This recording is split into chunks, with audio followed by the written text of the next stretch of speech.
20 years ago, I unexpectedly gave birth to a daughter for Asher, and his first love left the country in anger. Over the next 5 years, Asher tormented me repeatedly because of his first love, blaming me for ruining their relationship. When my heart grew cold, I decided to leave. He asked, "Are you and the child abandoning me?" I replied coldly, "I'm taking the child with me." His eyes reddened as he questioned, "What about me?" Wow, these rich people really know how to play around. You saw it too, right? Who would have thought our stoic Mr. Stratton had a love child? This morning, the news was everywhere. New York City's most eligible bachelor, Asher, personally took his daughter to school. But isn't that the rising starlet Melody next to him? Is she the child's mother? I don't think so. For people in their social class, they'd never reveal the birth mother. It's a shame it's a girl. If it were a boy, he might have had a fighting chance. Colleagues' discussions were buzzing around me as my keyboard strokes gradually slowed and eventually came to a halt. Kirpan, are you all right? I've been feeling nauseous and dizzy lately. I wonder if it's because of the hot weather. I waved my hand dismissively. It's nothing. What were you guys just talking about? My colleague Flora came closer, showing me a photo on her phone. Kirpan, look, this seems to be our big boss's daughter. I forced a slight smile. Of course I knew, because I was this child's mother. Do you think our boss is married? Is it a secret marriage or a pregnancy before marriage? I slowly raised my eyes, took a deep breath, and said with a hint of resignation, "Don't worry, the boss definitely isn't married. You all still have a chance." When I was 20, I gave birth to Asher's daughter, but he never gave me a proper status. Looking at the radiant starlet by Asher's side, I recalled the scene from 2 days ago when she came to see me. So you're the one called Kirpan? I look at Melody, unsure of her intentions. She approaches me and, with a slightly boastful tone, asks, "Are you Mr. Stratton's secret lover?"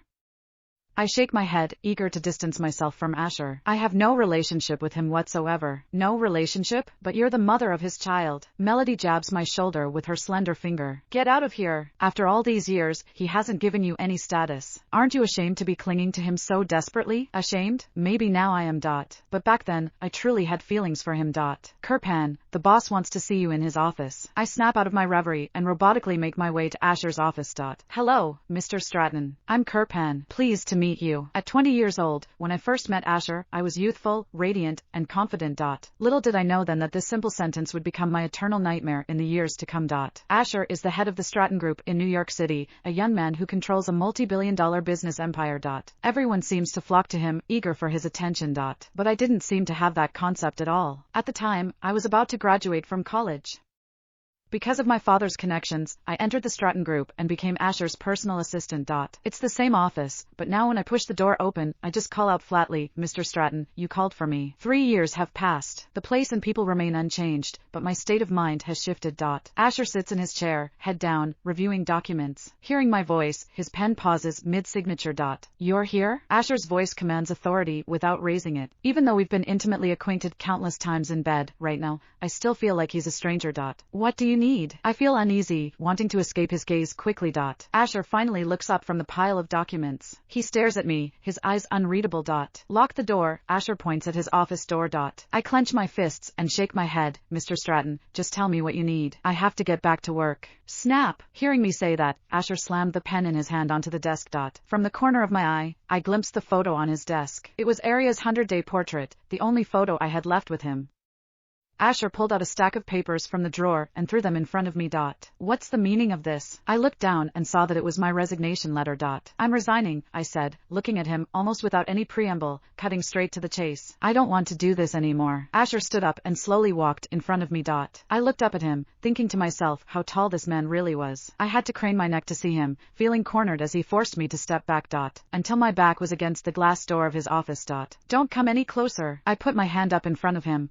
Without any hesitation, Asher used just one hand to twist my arm and pin it above my head. He used his other hand to grip my waist, holding me tightly against him. "You're getting bolder and bolder." I turned my head away, refusing to look at him, but my chest, heaving from my breathing, was fully in his view. "You pervert." I noticed where his eyes were looking, but as soon as I said it, he leaned in and kissed me. The passionate and forceful kiss quickly ignited us both. He lifted me onto the desk covered in documents. "You're the one who didn't want to close the door earlier." I'm thinking, if someone were to barge in recklessly and see us like this, then I reached up to push him away, but the difference in our strength was far too great. "Don't." Asher's heavy breath lingered on my neck. "Don't you dare say no. You brought this on yourself." I quickly calmed down, giving up my resistance. I whispered in his ear, "Mr. Stratton, did you not get your fill at Miss Gerald's place last night?" Asher's movement stopped, and he looked at me with bloodshot eyes. I knew he was angry. The last time I saw him like this was when I mentioned his pure love, his first love. At the time, I was already 3 months pregnant. Asher laughed bitterly, suddenly standing up and returning to his original seat. You can go now. I won't accept your resignation. We'll discuss this at home tonight. I quickly left his office. In the elevator, I let out a long sigh, feeling like I had just survived a close call. Getting involved with Asher was my mistake. Ding. The elevator doors opened, and I looked up to meet a pair of familiar eyes. It was Vivian, Asher's pure love, his first love. Vivian didn't notice me, and I tried to hurry away. Just as she brushed past my shoulder to enter the elevator, she called out my name. Kirpan? I stopped in my tracks. Vivian came around and stood in front of me. When facing me, she always seemed to carry an air of pride. You're Kirpan, right? Vivian put her hand on my shoulder. The sudden contact made me take a step back. Vivian sneered, her voice dripping with sarcasm. You seem different from before, yet somehow still the same. I remember you used to always orbit around Asher. What's this? Now you've gravitated to his company? Vivian's eyes scanned over me, making me uncomfortable under her scrutiny. I was about to walk away when she grabbed me. Don't go! I'm not finished talking. I frowned, feeling a wave of disgust. I shook off her arm and finally mustered the courage to look her in the eye. I'm sorry, Miss Everhart, but it's work hours. I need to get back to my job. Please don't waste my time. Vivian was momentarily stunned, her eyes widening in disbelief. She grabbed my arm again, twisting it. Are you talking to me like that? Her crystal nails dug into my arm, causing unbearable pain.